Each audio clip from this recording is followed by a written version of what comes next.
just being a latchkey kid and having to take care of ourselves sort of, I feel like, prepared us for this phase of life. Good morning, it's Shanna. This week I wanted to start something a little bit different that I would like to turn into a series.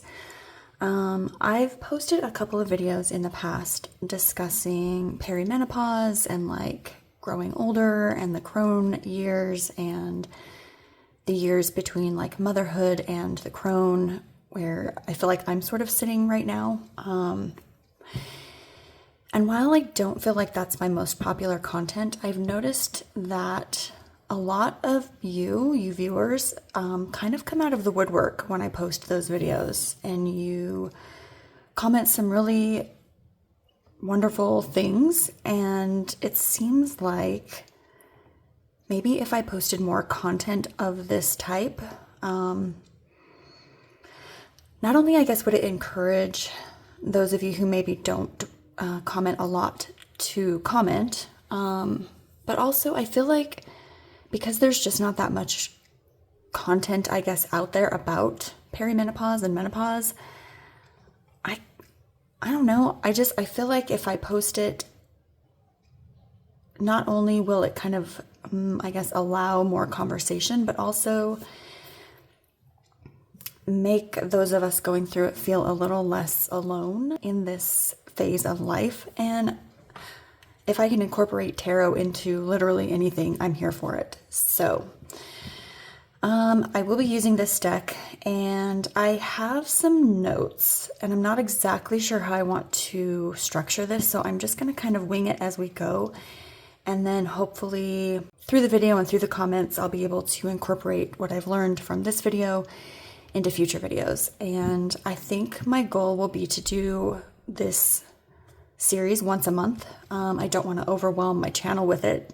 I don't want that to become the entire thing, but I do want to explore it and kind of give it a space. So this month's theme is the Latchkey wisdom. But if you were born between 69 and, I don't know, maybe like 1985, I'm just making a generalization. I literally don't know. It just seems like those are the ages where, you know, moms started going back to work, and that left us with a house key, and we came home to an empty home, or, you know, just with brothers and sisters. I was an only child, so it was an empty house until, 6 o'clock at night. So that left us with several hours to figure stuff out, feed ourselves, do our own homework. There was no one there to like guide us through it. And when parents did come home, they were tired. They were done for the day, which is fair, right? They've been there all day. And 6 o'clock was probably an early time. Like my mom was always home by 6, but I know a lot of parents either worked later or had different shifts where maybe they were even later than that. So that's where the term latchkey kid comes from. We were equipped with a house key and not much else. The concept of coming home and being by ourselves and being self-reliant, in a way, kind of prepared us for this phase of life as well. Because there's just, I feel like the last maybe 10 years, we've seen more and more books and, obviously content coming out about this topic. But generally speaking, we're on our own. We've had to navigate this on our own, especially with social media. And now, 5 years ago we had COVID. And so I feel like we're more separated than ever before. And I feel like a lot of us are struggling through this phase of figuring out who we are. And you know what? Should I be flipping through this while I'm talking? Just to give you guys a visual. This is the deck I'll use today. I do have a spread, and I also have a ritual at the end of this video. So if you are interested in that, be sure to stick around. So what was I saying? Oh, just being a latchkey kid and having to take care of ourselves sort of, I feel like, prepared us for this phase of life where you know, we're kind of figuring this stuff out on our own, even if we have books and even if we have social media, even if we're part of like Discord groups or YouTube or, you know, whatever, wherever you are, it still can feel lonely and isolating, because I feel like we've been taught not to complain about it. Don't complain about the hot flashes. Don't complain about the memory lapses. Don't complain about the achy joints. Don't complain, you know, because no one wants to hear it, right? But the reality of it is we're all going through it. You know, those of us who had a period are going through it and had or have, still have. And I think it's kind of a crummy thing to say, don't talk about it. No one wants to talk about it. I think we should be talking about it. And I think we need to frame it in a way that's less, this sucks. I'm not saying don't ever say that. I'm saying reframing it in a way that, yeah, it's uncomfortable. Yes, it's miserable some days. Yes, it's frustrating.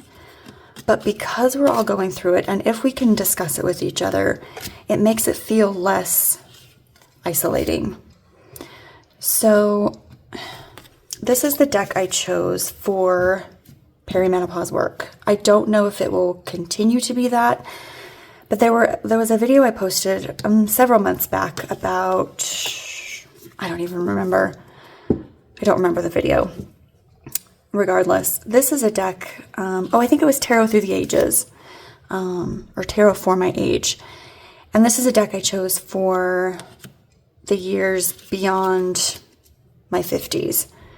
So even though these women are, for the most part, well, mostly, quite a bit younger, I feel like for this concept, that doesn't really bother me. It's less about the physical outside and more about the physical inside. And I feel like the deck possesses that power that we need to sort of get ourselves through this phase. Hopefully what I just said made sense. Sometimes I start talking and I think, was that even a full sentence? I have no idea. One of the things I wrote was that how we can transform childhood self-reliance into mature self-trust. And I think just having those experiences of, you know, whether or not it was, I guess in all of these cases, especially because we were kids, it was not self-imposed, right? Like parents made these choices and we just kind of dealt with it and we're left at home and made do. And for most of us, it turned out pretty okay. Did we make the best choices all the time? Probably not. Did we get into plenty of trouble? Probably. Unchecked trouble. And you know, this was before social media, so we weren't recording ourselves, we weren't texting things, you know, it was on the phone or in person. And if you were like me, most of my friends didn't live within walkable distance, so everything was on the phone. So we learned to entertain ourselves, to trust what it was we needed, you know. We had to deal with these things and make it work. So I think that translates into trusting ourselves now, understanding the symptoms that we're going through, and being able to seek out resources that can help us understand the things we're going through, right? So are we going to pick up a perimenopause book? Do we find a social media group where we can go and talk about it and not feel so alone? Do we turn to tarot? Well, I think a lot of us have turned to witchcraft and or spirituality in general to sort of see us through this period, because there aren't a lot of other options. We either reach out, you know, to others, or we just deal with it on our own. And I think we've all learned that it's easier when we aren't dealing with it on our own. So another topic would be setting boundaries and being comfortable with solitude becomes a strength. And I think, okay, I'll speak for myself on this one. Being married for, how long have I been married? Almost 30 years, 30 years next year. I'll be 29 this year. Oh my gosh. Yeah, that's insane. Okay, where was I? That just kind of blew my mind. Oh, becoming comfortable with solitude and how that can be a strength. You know, for me, when my husband and I very first got married, I remember there was a time where I didn't want to do or go anywhere without him. And it just kind of evolved from there into understanding that I don't like doing everything that he likes to do, and vice versa. He does not like to do everything I like to do. And I had to relearn how to entertain myself and take myself places and do the things that I enjoyed doing without him. I had to learn how to do that.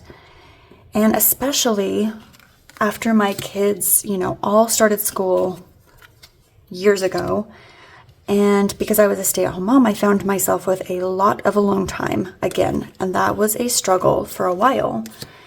But it's a transition, and so you kind of figure it out. You learn how to spread out your chores throughout the week, or you learn how to take yourself grocery shopping, and maybe you don't have to rush through the shopping like you used to when the kids were little.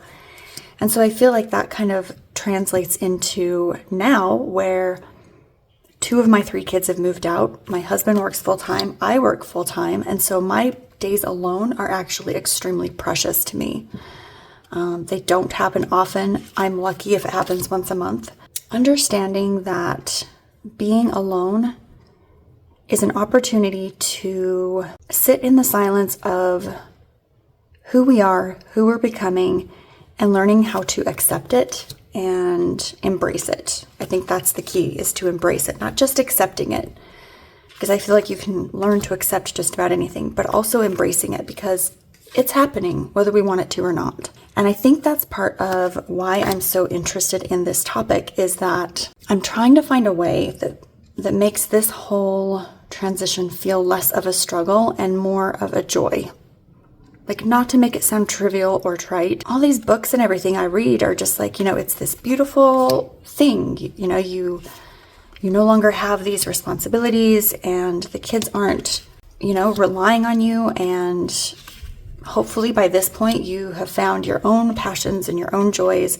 A lot of it talks, a lot of these books, authors, whatever, websites talk about embracing your own style, your own unique style, not caring anymore what's in trend, or, worrying about all these trivial things and being able to sit in your own power. Well, I'll be honest, I'm not there yet. I've not figured out. I feel like I'm getting there. I feel like I can see the baby steps happening, but I'm hoping that through this process of exploration and truth seeking, I guess, I'm hoping that through this, I can finally reach that point that all the books are talking about. So I'm hoping that you guys can come along with me, because I feel like I said in the comments, it seems like we're all kind of sitting in the same boat. And I know some of you have already kind of reached that point, and some of you maybe aren't even at the point that I'm at, but that's okay. I feel like this can be for any of those stages. So I think I will launch straight into the tarot spread, and I've called this the Sovereign Self. So we have 5 positions. I'm going to go ahead and shuffle the deck.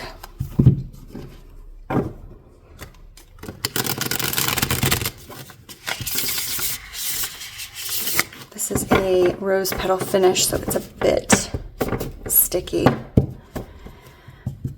I think I'll choose the top 2 for the first 2 positions. For the 3rd position, I'll choose the bottom card, because that one's called the Hidden Resource. For the 4th position, I'll choose the next up bottom card. And then for the 5th position, I'll choose the following top card. So it'll be top, top, bottom, bottom, top. So, okay. We're doing the top 2, the bottom 2, and then the top. So the first position is the house key. What early lessons in independence serve you now? So we're going to put that in the center, the hermit. That's funny. Okay. Position 2 is the solo journey. What challenges are you uniquely equipped to handle? 10 of coins. We're going to spring this back out a little. Number 3 is the hidden resource. What survival skills are becoming wisdom tools? Is this one Knight of Wands? Number 4 is the private victory. What strength have you discovered in solitude? The Lovers. Interesting. And then number 5 is the self-made magic. How are you becoming your own healer? The Moon. Love that. So I'm going to try to get these all. I had it in my head how I wanted to lay these out. Don't have to make this more complicated than it needs to be. Okay. So 1 is the house key. What early lessons in independence serve you now? The solo journey. What challenges are you uniquely equipped to handle? The hidden resource. What survival skills are becoming wisdom tools? The private victory. What strength have you discovered in solitude? And the self-made magic. How are you becoming your own healer? Okay, the house key. What early lessons in independence serve you now? The Hermit. I mean, this, I feel like this speaks for itself. It was a lesson in how to be alone. There's, it's very straightforward. Sometimes tarot, it doesn't go very deep. Sometimes it's just right there staring at you. So yeah, teaching you how to be alone. I did this before. I can do it again, and I can be okay with it, be comfortable with it, embrace it, and work with it in a way that is healthy and allows me to grow. Okay, the solo journey. What challenges are you uniquely equipped to handle? Knight of Wands. Okay, so I feel for the Knight of Wands because my interpretation for that is kind of that reckless energy, that like just charging in without really overthinking things or thinking things in general, straight with your heart and just creating chaos, right? Good, bad, or otherwise. I'm able to handle that kind of energy in a calm and mature way, right? Whether that's someone coming at me with this energy or being comfortable going into something myself with this energy, right? Like not everything has to be delicately handled. One of the beautiful things about women our age is that we're almost expected to charge in head first, right? And I'm not talking about the crazy people who get recorded and put on social media. I'm not talking about being mean or aggressive or any of that, but just throwing caution to the wind and just trying it because it sounds fun and why the hell not? So I think at this point in my life, I am uniquely equipped to be able to take any situation and just jump in with both feet first. I'm comfortable enough with myself to do that, knowing that if I fail or, there's a mistake, that's okay. And so what, right? Being comfortable enough in yourself to take on those challenges without fear of failure. Okay, the hidden resource. What survival skills are becoming wisdom tools? I wanted to say for me specifically, but I guess for me specifically, because I have 3 kids and because shaped my life around them. And so in creating that legacy of children and family and that kind of ideal that I wanted, I feel like I'm better able to accept that they are on their own, living their own lives and functioning the way I hoped they would. Even though some days it's really hard having them gone and doing their own things and not necessarily needing me in the same ways that they used to, it's also very comforting knowing that I've given them all the tools and the resources that I was able to, and now they've taken those, they've used them, and they've created and acquired their own tools in order to survive on their own and with their partners. Okay, number 4 is the private victory. What strength have you discovered in solitude? I think for me, that would be the idea that when I'm alone, I get to make my own decisions. I don't necessarily have to clear it or discuss it first with anybody. I can just do the thing. I'm here by myself. It's time to make the decision. And frankly, at our age, I feel like it would drive my husband nuts if I tried to clear every decision with him first. And I feel like we did do that for a very long time, and it worked for us. And it was something that was very important to us, was to check in with each other on especially the big decisions, but even the mundane ones. But anymore, it's just not quite as important. Generally speaking, we can just kind of do the thing and then check in. And I feel like making those choices for myself is very empowering, and I'm in a place where I'm comfortable doing that. Okay, number 5, the self-made magic. How are you becoming your own healer? So my keyword for moon is illusion. So I was leaning into that, but it took me a second, and I think really what this is more about the image than the meaning of the card. Becoming my own healer is leaning into witchcraft, learning about my ancestors, learning how to heal naturally, learning how to self-accept, learning how to accept the things we can't see as a reality. And I think that is all of those things combined are self-made magic. Those are things that bring me joy and comfort, and it's things that I've had to discover and create and form for myself, because I was not given, this was not a tool I was given necessarily in this specific mode. Magic was not something I was shown how to do. Magic is something I've had to discover and figure out on my own and make work for me. And I feel like that's how I'm focusing on healing myself, is through magic. Okay. So now what I would like to do, every month for this series, I will offer 2 journaling prompts and kind of an explanation of what those prompts, I guess what they mean, what they can do. And then if you would like to join in, journal about the prompts. Comment below if you'd like to share. You're welcome to email me. You're welcome to DM me. You don't have to do either of those things. You can just participate on your own. So if you would like to share, I'd love to hear about it. And if not, that's okay too. With all of that being said, the first journal prompt is the self-reliance of my youth shows up now as, and then this prompt connects past independence to present strength, recognizing how early self-sufficiency prepared us for this transition. That's a mouthful. I will include the prompts below so that you can kind of reference those after the video. And then the second prompt is, what did solitude teach me then that serves me now? This prompt connects our early experiences of being alone and self-sufficient with the wisdom and strength we're drawing on during perimenopause. So you have a month to do these 2 journal prompts, and you can make them as long or as short as you like. Add them in your regular journal. Create a secondary journal if you want. Type it up on your phone. You don't have to do any of that. Just reply in an email. Do this however you like, however feels good, whatever you're called to do or participate or not. Do that. I actually prepared kind of a ritual to do as well. So I'm going to go ahead and do that. I'll share that here, and I guess we'll just kind of see how that's received by you guys. So I'm going to go ahead and prep that, and then I will be back.